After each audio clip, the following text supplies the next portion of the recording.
Les forces armées de la République démocratique du Congo condamnent avec véhémence la campagne séditieuse concoctée dans des officines rétrogrades, mieux connues, mieux identifiées et bientôt détruites, campagne dédiée à la démoralisation des forces armées dans le but d'opposer nos militaires des hommes au sautant. Débité par des personnes lâches, mues uniquement par la négation des valeurs apolitiques, républicaines et nationales qui sous-tendent les forces armées. Ces inepties irréfléchies visent à déstabiliser la République démocratique du Congo, oubliant que apolitique, nationale et républicaine, les forces armées de la République démocratique du Congo forment un tout inséparable, un maillon indissoluble, un corps bien huilé, tout dévoué à la stabilité et à la sécurité de notre pays. Dès lors, il est superfétatoire de croire et d'admettre qu'un seul officier intellectuel nationaliste, pétri de qualités morales, un citoyen plus que d'autres citoyens, choisissent, tout en reconnaissant les difficultés de la République démocratique du Congo, de les porter sur la place publique, tombant de ces faits dans l'indiscipline et dans la violation de consignes telles qu'a tenu à nous rappeler le chef d'état-major général de nos forces armées lors de sa causerie morale du 28 octobre à la parade militaire du camp Kokolo. À cet effet, les forces armées tiennent à préciser que pour leur fonctionnement harmonieux, elles reçoivent diverses allocations financières, logistiques, techniques et structurelles, adaptées et conséquentes en vue des succès des opérations au travers d'une gestion transparente des ressources humaines et matérielles, débloquées continuellement de manière ininterrompue en fonction des contingences sécuritaires et des besoins stratégiques exprimés par l'état-major général sous l'égide du chef de l'État, commandant suprême. Ciment et l'unité nationale, les forces armées réparties sur l'ensemble du territoire national sont composées de militaires mensuellement rémunérés, équipés de manière professionnelle et bénéficiant d'une particulière attention du commandant suprême.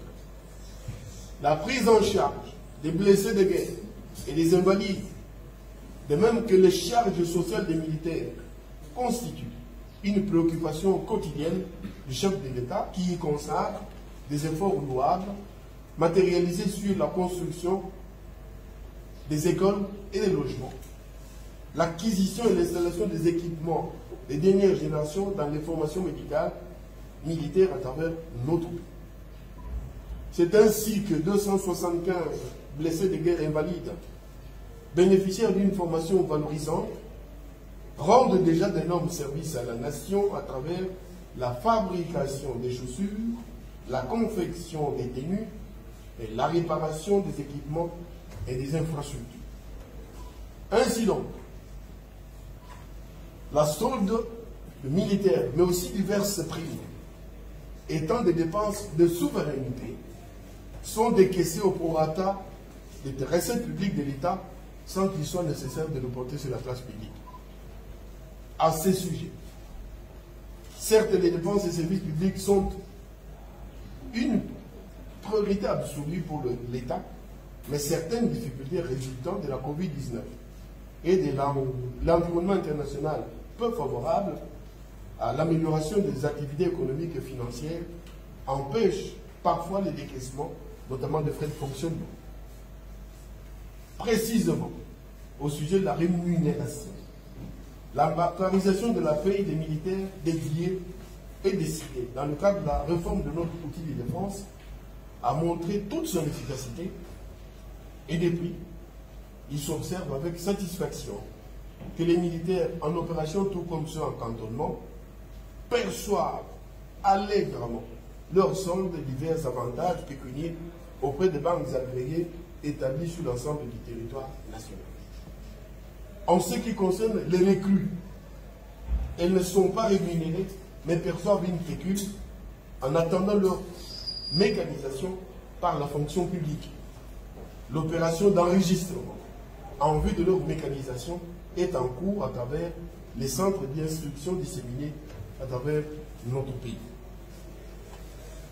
Les auteurs de l'appel à la révolte des militaires dans les réseaux sociaux doivent savoir que leur brouhaha ne passera pas, qu'ils œuvrent au contraire à la solidification et au renforcement des liens entre vaillants combattants de forces armées dont le succès militaire, les revers infligés hors la loi à l'est du pays et partout ailleurs, résultent de la combinaison de la combativité de nos militaires avec l'utilisation judicieuse d'un équipement militaire à la hauteur de la 8e meilleure armée d'Afrique. Les avions de chasse, les avions de transport, les hélicoptères de combat, ainsi que les vecteurs pour évacuation sanitaire améliorent victorieusement les performances de forces armées dans l'éradication de violences et dans la neutralisation de groupes armés. Bien plus, dotés 2 fois l'an en uniforme, bottines et autres effets militaires individuels et collectifs, nos militaires sont bien vêtus et évoluent de manière satisfaisante dans un environnement professionnel en perpétuelle rénovation qui confère à nos forces armées une autonomie stratégique plurielle, car ces vecteurs utilisent le carburant et divers produits pétroliers mis à notre disposition par l'État via les entreprises pétrolières. Il est tout aussi inconvenant de soutenir, sans l'étayer, que les officiers récemment nommés dans la nouvelle mise en place au sein de forces armées n'ont pas reçu des frais d'installation, tout comme d'autres ne sont pas encore entrés en possession de leur véhicule. Une telle affirmation dénuée de tout fondement est un ici de mensonge car les faits prouvent le contraire. En effet, le contribuable congolais a attribué à chaque officier nouvellement affecté des frais d'installation avant sa prise en fonction, tout comme les officiers généraux ont reçu leur véhicule bien visible à travers le pays. En ce moment, un autre lot important de véhicules se trouve à Matadi en attente de formalités douanières que le ministère des Finances, déjà instruit, aura la promptitude de décaisser le fonds y afférent. La thèse, donc, selon laquelle les véhicules n'auraient pas été remis n'émane nullement des généraux qui savent et attendent patiemment leur dotation. Enfin, le Forces armées de la République démocratique du Congo s'étonne que la réforme savamment imaginée pour la professionnalisation de notre outil de défense, qui a exigé la construction d'un nouveau quartier général de forces armées, devienne un sujet de controverse.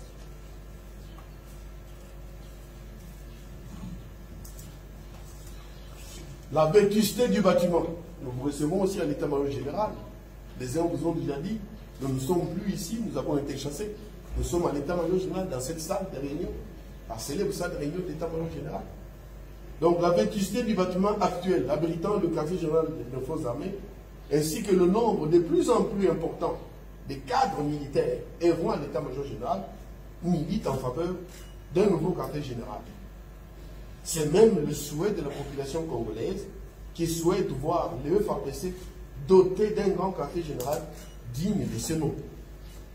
En 2009 déjà, l'état-major général avait reçu une mission de rechercher, localiser et proposer un site pour construire un nouveau grand quartier général en dehors du Mont Galiema, site présidentiel.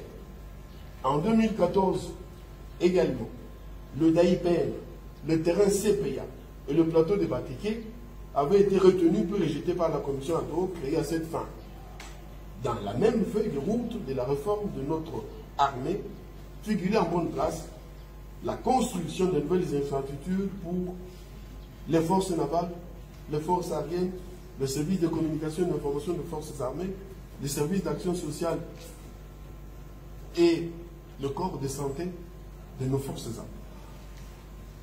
Déplacer aujourd'hui le quartier général de l'état-major général des forces armées découle d'une planification bien ordonnée et conforme à la montée en puissance de notre outil de défense.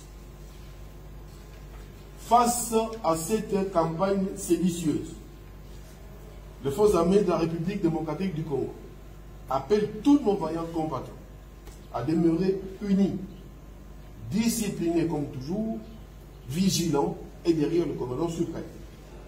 Nationalistes et républicains, les militaires congolais doivent se laisser ni influencer, ni entraîner dans des polémiques qui n'ont aucun rapport avec nos missions constitutionnelles.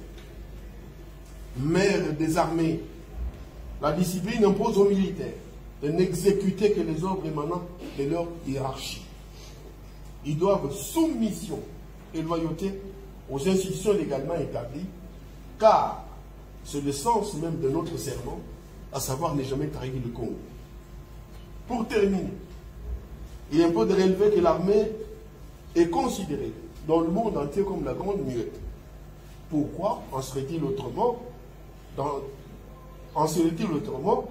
Est nécessaire que dans notre pays, toutes les activités de nos forces armées soient mises sur la place publique.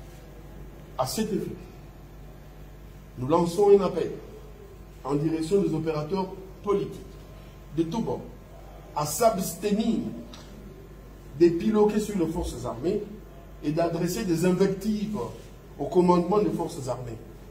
Cet appel voit un réel avertissement car l'armée est apolitique. Je vous remercie.